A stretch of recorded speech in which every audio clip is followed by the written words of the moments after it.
Halo semuanya, di video kali ini kita akan ngobrolin gimana cara bandar bekerja dalam membuat gejolak harga. So, udah pasti video ini akan menarik, jadi pastikan teman-teman nonton sampai selesai.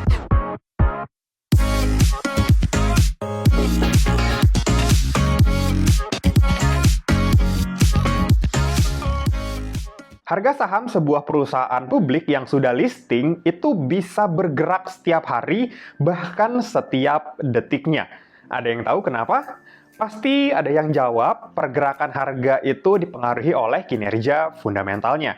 Dan ya, gue nggak bilang statement ini salah, statement ini benar, cuma statement ini kayaknya lebih reliable untuk diterapkan kalau misalkan kita ngomong pergerakan harga dalam jangka panjang. Kan laporan keuangan ini keluarnya per 3 bulan ya, per kuartal. Jadi artinya kita baru bisa mengevaluasi dan mengambil keputusan yaitu per 3 bulan setelah kita lihat kinerjanya kayak gimana. Bahkan ada perusahaan-perusahaan yang mungkin ya baru bisa membuktikan kinerjanya bagus itu setelah bertahun-tahun beroperasi. Baru kita nanti bisa kelihatan, oh perusahaan ini bagus.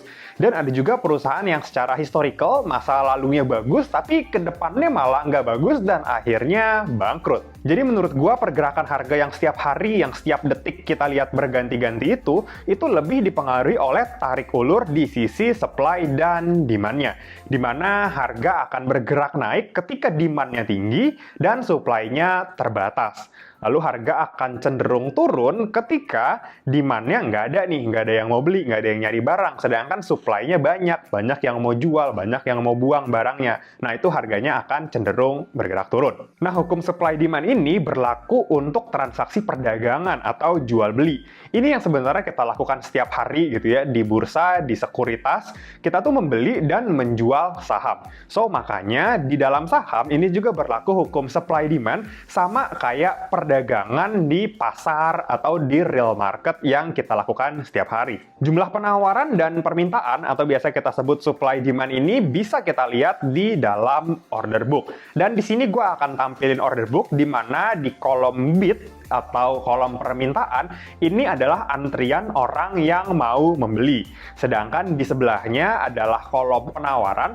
Nah, di sini adalah kolom untuk orang ngantri jual. Dan supaya lebih jelas, pastinya gue akan jelasin ya pakai order book realnya langsung supaya teman-teman bisa lebih ngerti. Dan teman-teman bisa lihat di samping sini, ini adalah tampilan order book dari aplikasi Ajaib Sekuritas. Karena enak banget ya tampilannya, ngelihatnya kanan kiri gini, terus angka bid offernya, jumlah lotnya, ini juga bisa kelihatan. Ya, ini yang bikin kita lebih gampang untuk menganalisa dan ngelihat kira-kira berapa banyak sih yang mau jual dan berapa banyak yang mau beli di harga itu. Nah, yang mau bisa analisa kayak gini pakai tools dari Ajaib Sekuritas, bisa langsung aja download apps-nya di Play Store dan App Store. Jangan lupa pas daftar masukin kode Ajaib KV217 untuk dapetin bonus-bonusnya. Soal legalitas gimana bro? Tenang, aman. PT Ajaib Sekuritas Asia sudah berizin dan diawasi oleh Otoritas Jasa Keuangan. Dan supaya lebih enak ngasih contohnya, gue akan pakai contoh sahamnya langsung, yaitu order book di saham Bank BRI per tanggal 11 Juli tahun 2022. Di mana hari ini Bank BRI turun minus 1,9% dari angka 4.200 dan closing di 4.120. Di sebelah kiri, ini ada bid dan bid lot. Nah, bid ini adalah kolom untuk harga, sedangkan bid lot ini menandakan berapa banyak lot yang mau membeli di harga tersebut. Ya, kalau misalkan kita baca di sini berarti ada 14.486 lot ya yang mengantri untuk beli di harga 4.120. Sedangkan di kolom sebelah kanannya ini adalah ask ya, ask lot atau offer. Ya, di sini adalah antrian orang yang mau jual, orang yang memberikan penawaran untuk menjual.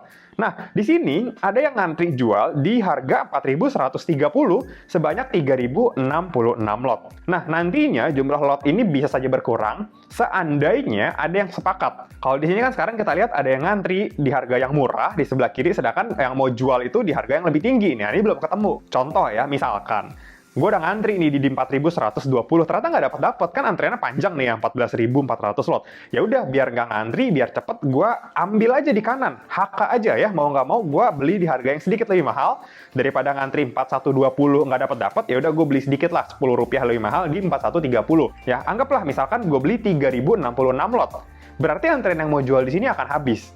Ya nanti kalau misalkan gua masih mau beli di 4130, 4130-nya akan pindah ke kiri jadi kolom antrian orang yang mau beli. Ya karena di situ ada gua yang mau beli di 4130.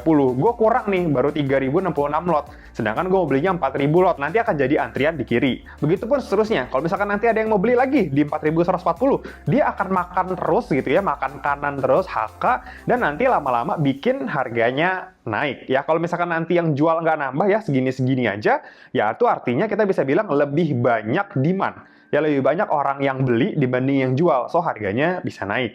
Sebaliknya berlaku, kalau misalkan banyakkan orang yang mau jual, dia akan hajar kiri, jadi dia akan buang terus ke sebelah kiri, lama-lama lot yang di kiri, bid lot ini habis, dan itu bikin harga sahamnya turun. Nah, jadi pertarungan tarik ulur antara penjual dan pembeli ini yang sebenarnya lebih mempengaruhi pergerakan harga yang kita lihat setiap hari. Oke, sampai situ dulu ya. Sekarang kita akan maju lagi ke step yang lebih advance. Ya pasti teman-teman di sini juga udah kayak, oh yang kalau pelajaran itu mah gue udah tahu bro. Oke, sekarang kita lanjut lagi. Sekarang gue akan bahas kenapa ada istilah bandar, ya bandar dalam tanda kutip, yang bisa menggerakkan atau bisa membuat gejolak harga. Tapi mungkin pertama-tama gue mau perhalus istilah bandar, ya kita akan coba ganti dengan istilah big player, ya big fund atau smart money. Supaya ya kalau bandar tuh kan kayak kesannya gimana gitu ya, kita akan pakai smart money aja. Nah, kenapa para smart money ini bisa bikin gejolak harga? Oke, jawabannya karena mereka punya dua resources yang cukup untuk menaikkan dan menurunkan harga. Ya, untuk menaikkan harga mereka butuh apa? Ya pasti mereka butuh uang. Kita perlu create permintaan, kita perlu beli barang, kita beli yang banyak supaya barangnya harganya naik. Karena nanti barangnya habis di pasaran, ya butuhnya uang. Nah, sedangkan sebaliknya, kalau mau nurunin harga, yang kita butuhkan adalah barang. Ya, makin banyak lot yang kita punya, kita bisa guyur, kita bisa hajar kiri dan bikin harganya turun. Dan pasti dalam membuat gejolak harga, kapan harus naik dan kapan harus turun, para smart money ini nggak sembarangan ya. Makanya mereka tuh disebut smart money. Smart, ya mereka pinter, even mereka hitung dengan jeli gitu ya. Kira-kira nanti beli di sini jualnya di berapa, nanti untung berapa, dipotong fee berapa, jadi total keuntungan bersihnya berapa. Itu mereka sudah punya perhitungannya dan sudah dikira-kira sebenarnya. Terus pasti yang jadi pertanyaan selanjutnya ya, oke bro, terus gimana caranya kita memanfaatkan itu untuk cari profit? Oke, gue akan kasih tahu, mungkin tahapan yang paling sederhana kita harus mengerti 3 fase yang biasa sering dilakukan oleh para smart money.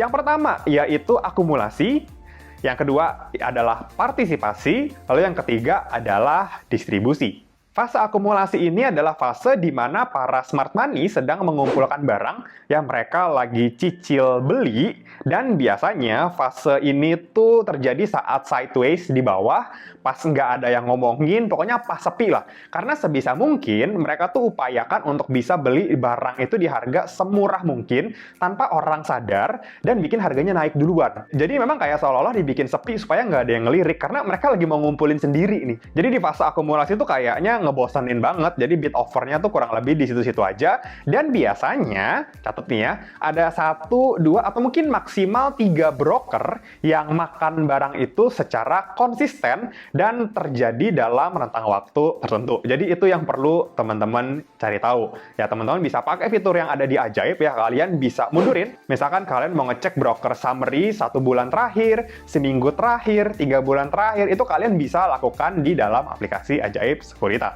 Lalu setelah nanti barangnya mereka rasa cukup, kita akan masuk ke fase yang kedua, yaitu fase partisipasi. Nah, partisipasi yang dimaksud di sini adalah partisipasi publik. Jadi kita mungkin akan mulai lihat berita-berita bagus gitu ya. Kita akan lihat sentimen positif sama sektor atau sama emiten itu. Sebenarnya itu udah masuk fase partisipasi, di mana para smart money memang sengaja menunggu dan mereka memang mau ada partisipasi publik. Untuk apa? Ya untuk naikin harga barangnya. Kenapa? Karena kalau misalkan mereka yang naikin sendiri, apakah mereka bisa? Bisa. Tapi pasti modalnya akan cukup besar gitu ya. Karena mereka harus HK, harus makan, harus keluar modal lebih besar gitu.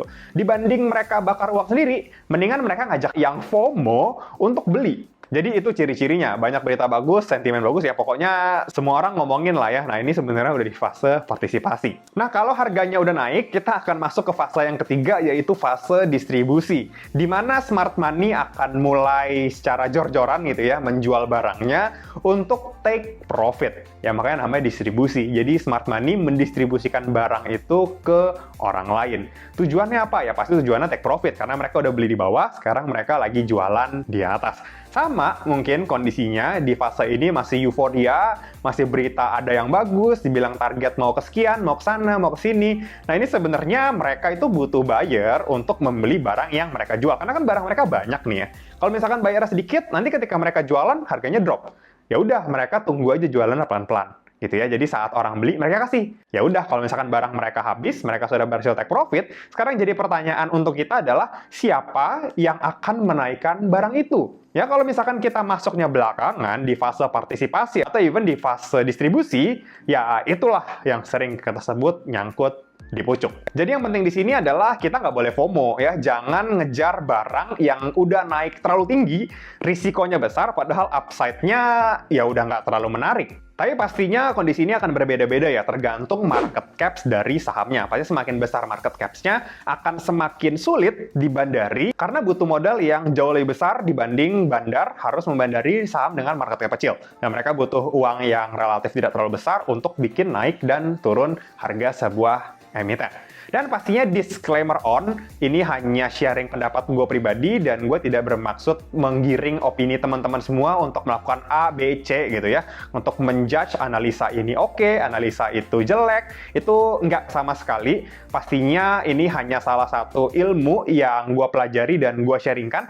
Mudah-mudahan bisa membantu teman-teman semua. Dan sekali lagi gue mau ingetin kalau misalkan kalian melakukan analisa kayak yang tadi gue lakukan, kalian bisa pakai aplikasi Ajaib Sekuritas yang bisa langsung kalian download di Play Store ataupun App Store. Jangan lupa daftar pakai kode ajaib KEVI217 untuk dapetin bonusnya. Oke, mungkin sekian dulu video kali ini. Semoga bisa bermanfaat dan jadi tambahan referensi untuk kita semua. Happy investing, thank you!